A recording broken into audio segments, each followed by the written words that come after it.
Hello and welcome to a new video here on my channel. Today, I present you the story The Fate of the Forgotten World. If you enjoy listening to the stories as much as I enjoy telling them, you can leave a like and a subscription, and feel free to recommend my channel to your friends. And then I don't want to talk around the bus any longer, but start directly with the story. As Nox sits on a bench with Reinhard, she sees the sunrise. She suddenly has a brilliant idea.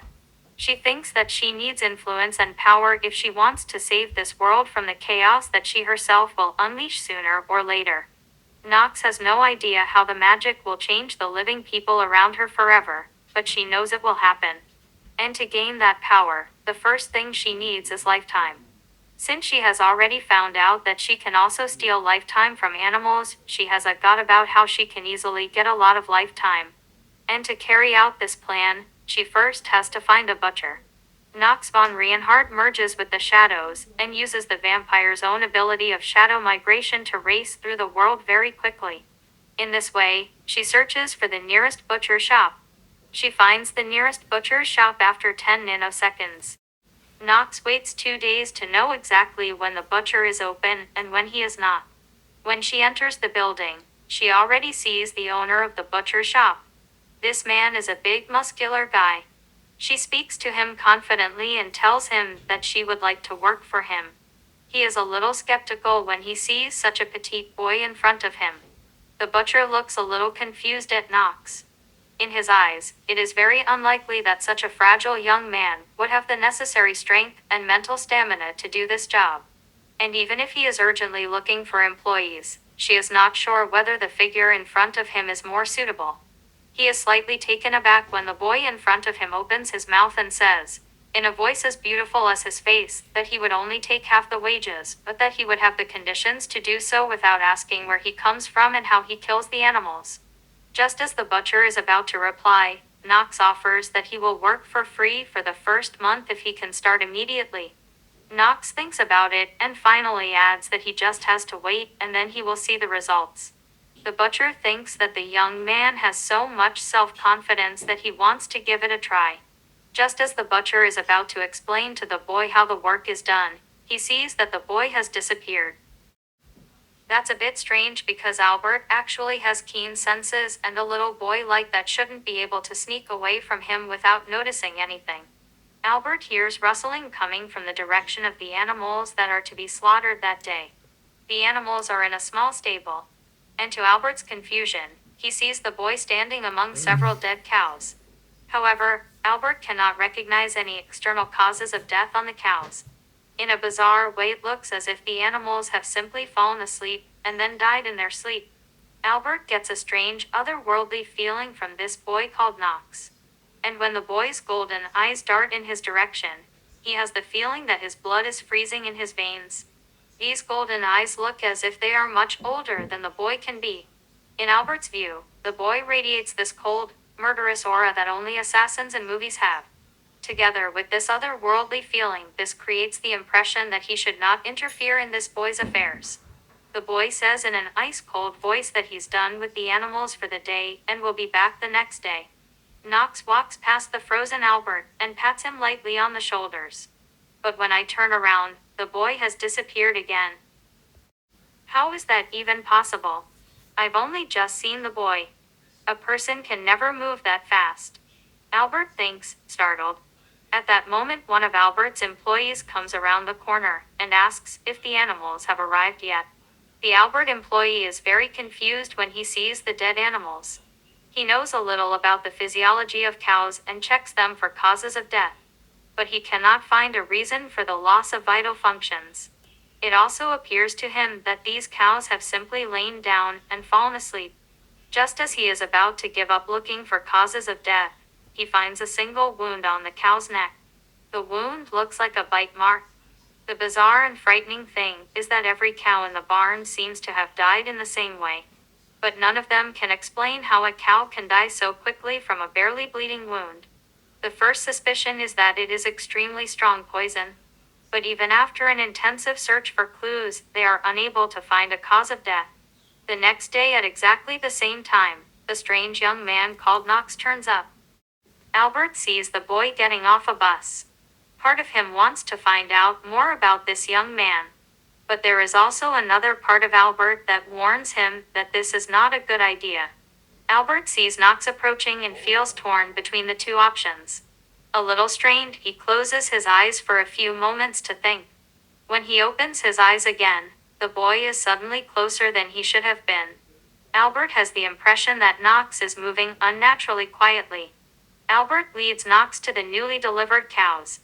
Curiosity gets the better of him as he tries to peek into the small barn but realizes he can't. His vision through the gap in the wood is extremely blurred and indistinct. Albert quietly tries to open the door but suddenly realizes that it won't open at all.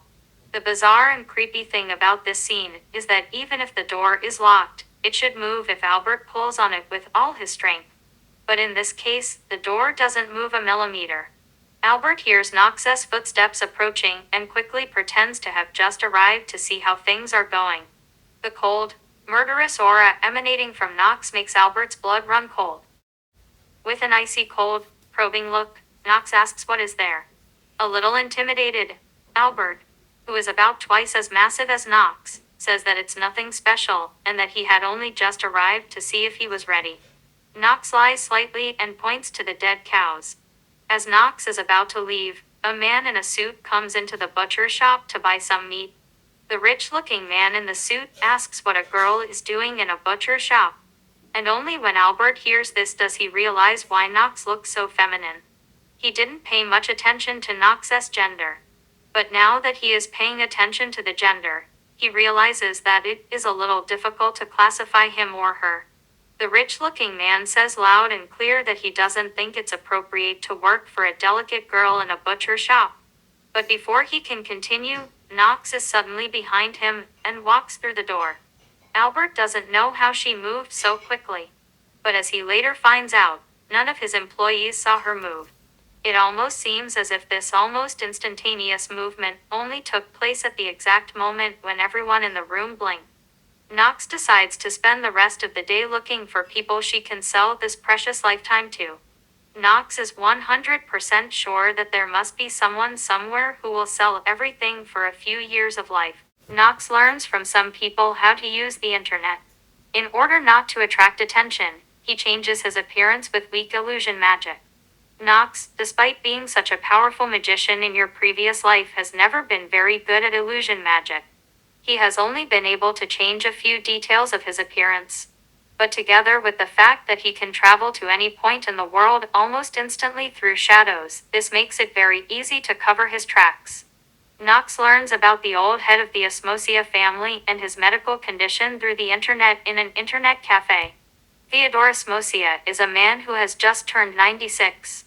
For Knox, this lifespan of about 100 years is very short. With a rustle and the flutter of wings, Knox disappears into the shadows. At the same time, in the sleep made by Theodore, the darkness ripples and the same sound of leathery wings flapping can be heard. From the shadows in the darkest corner of the room suddenly emerges a small boy and petite figure of marvelous beauty. The young man's eyes are golden, and his hair is short and silver. Theodore doesn't know what woke him up, but he senses that someone is looking at him. Then his gaze suddenly falls on the pair of golden eyes in the corner of the room. The first question Theodore asks himself is how someone could have broken into his room without being noticed. Theodore Osmosia looks in the boy's direction. In a weak voice, he tries to get the attention of the guards outside his room. But the young man walking towards him says calmly that it is useless. I have taken the liberty of sealing this room. Theodore Osmosia, don't worry, I just wanted to talk to you. To be more precise, I have an offer for you, says Knox, relaxed as she calmly walks to the old man's bedside. Who are you, and what do you want from me? Says Theodore Osmosia, somewhat forced calmly. His gut feeling tells him that this young man is not normal. The golden eyes and the white-silver short hair seem somehow real and not colored in a bizarre way. The boy who now sits down on a chair next to his bed is of an abnormal beauty. My name is Knox and I am here to give you what you want most. I offer you lifetime. I know how that must sound in your eyes, but I don't think you have enough time left to worry about it. To prove to you that my offer is real, I'll show you. Knox says, relaxed, and raises his hand. A golden green light emanates from her palm. At the same moment, something in Theodore seems to react to this light. A series of numbers and symbols suddenly flicker above his forehead. What on earth is that? Knox, what are those numbers above my head? Asks Theodorus Mosia in a shaky and weak voice. Knox says relaxed that this is his lifetime. Knox can now see the potential lifespan more clearly with the help of his magic. But what also surprises him is that he can see the exact cause of death that will end this man's life in 5 hours. But Knox does not sense any time magic.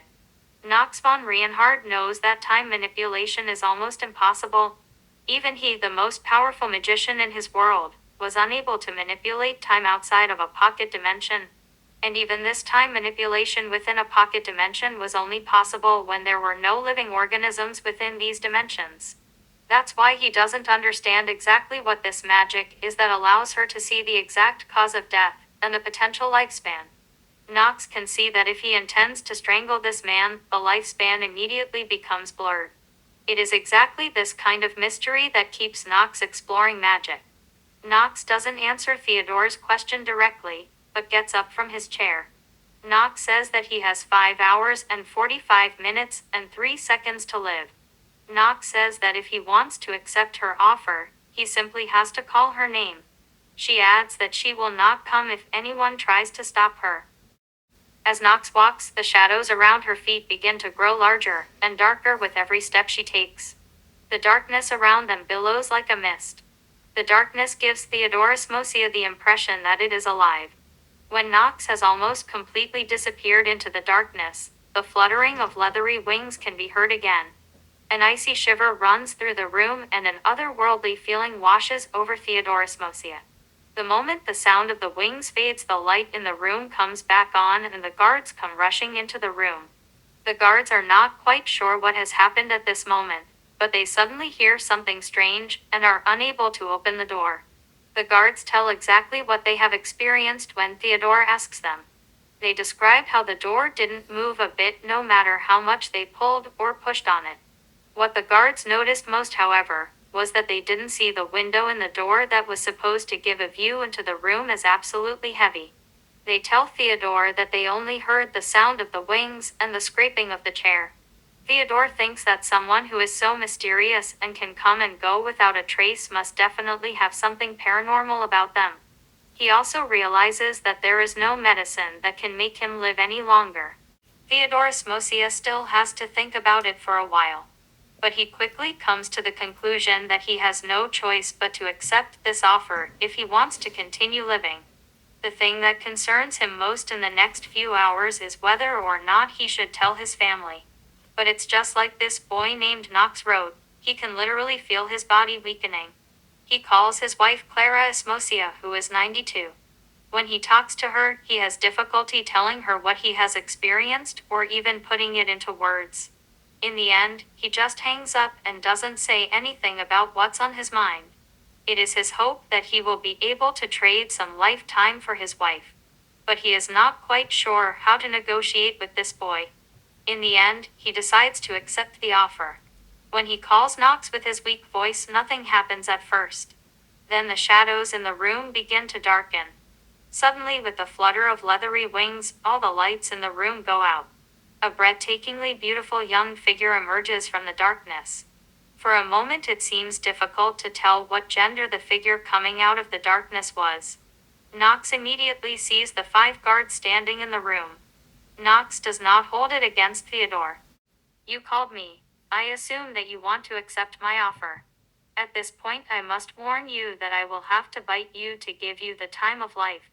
You are probably worried about the price I will ask for the lifetime, says Knox in a relaxed but cold voice. Theodorus Mosia asks with a still weak voice what on earth he is. Knox can see in the old man's eyes that he actually wants to ask if he is making a deal with the devil. No, I'm not a devil, but if you want to see me that way, you're welcome to. But the price for the 5 years of life is and remains 1/5 of the total annual income of the Osmosia Company. Well, and 32 cows. You can sell the meat of the cows yourself. I only need the live cows, says Knox relaxed. Theodorus Mosia looks at the young man, and has the feeling that this is the moment he has been waiting for. He gathers his courage and says that if possible, he wants half of this lifetime to be transferred to his wife. As Theodorus Musia is a businessman through and through, he understands that such a verbal agreement with a being who can come and go just like that carries much more weight than it might at first appear. He has no illusions that the 5 guards could stop this beautiful young man if he wanted him dead. As Knox moves towards Theodore, one of the guards tries to get in the way. The guard says that he can't allow this because of Theodore's health problems. He emphasizes that there is a risk of infection. But Knox ignores the guard and disappears in an instant, reappearing behind him. In an icy voice, Knox says that their agreement is between him and Theodore. Knox leans down to Theodore and says that he will gladly transfer half the lifetime to his wife. However, I will have to adjust the price a little. Once you're a bit healthier, you'll have an ID card and passport made for me. In short, I want you to make an identity for me. I will also have to bite your wife to give her time to live. But we can postpone that to the near future for all I care. After all, your wife still has 5.5 years to live, says Knox relaxed. Before Theodorus Mosia has time to wonder whether it will hurt, she has already bitten it. He can feel the energy flowing into his body. He can literally feel himself getting younger, and his pain disappearing. However, he is unable to move. Out of the corner of his eye, Theodore can see that everyone in the room is paralyzed in the same way. Knox releases his teeth from Theodore's neck and takes a step back. Theodore feels the paralyzing force fade, and he can slowly move again. Surprised, he sits up. Theodore feels so much younger and healthier than any of the numerous treatments he has undergone put together. He looks over at this boy with this exotic beauty. Theodorus Mosia is a logical man. He weighs up the pros and cons of finding out more about this man's origins or deceiving him. From a purely logical point of view, nothing that this man does can be explained. Simply appearing out of nowhere and disappearing just as quickly is not physically possible. This in turn means that he should not try to deceive this boy. A person like Knox, who you see coming and going again, should not be annoyed. He is sure of that. So Theodore relaxed and asked where they should settle the payment. Well, I would go to the Campbell Bar here in New York. Once you've explained everything to your wife, I'm prepared to give her the last 2.5 years of her life at any time. Say Knox. Theodorus Mosia looks over his head and sees a lifetime of 2.5 years and 5 hours. I want to point out to you that your lifetime is only time, and that you can still die in an accident, says Knox. Knox snaps his fingers and all the frozen men in the room suddenly start moving again. Knox stands up from the wooden chair and tells him not to forget that they will meet in the Campbell Bar. He asks when they will meet there. Knox shrugs and says that they will meet there in half a month. She knows that she looks masculine to him. Knox waves and says that they can discuss everything then. As it suddenly gets dark in the room, Knox says that he shouldn't forget to pay. The exotic young man's tone of voice makes Theodorus Mosia's blood run cold. He understands that Knox wants to give him the other half of his life when he has received the payment. Those intelligent golden eyes gave him the impression that Knox knew exactly that he wanted to undergo a few more medical examinations to make sure it wasn't a temporary effect. While the Osmosia family was surprised by the sudden recovery of the head of their family, Knox traveled from Reinhardt to an empty beach. The beach is beautiful and consists only of white pearls. Knox doesn't quite know where this beach is, but it is very beautiful. The light of the moon is reflected on the sea and on the pearls around her. It takes Knox a few moments to understand why he feels so magically attracted to this place. It's because this place really is magical. In a world where magic is almost non-existent, this order feels slightly different. Knox remembers this place and immediately transports you to a beautiful mountain landscape. And just like in his original world, magic is connected to nature and is stronger in places like this. Knox walks through the shadows back to the beach and looks around. He senses the hint of water magic in the air.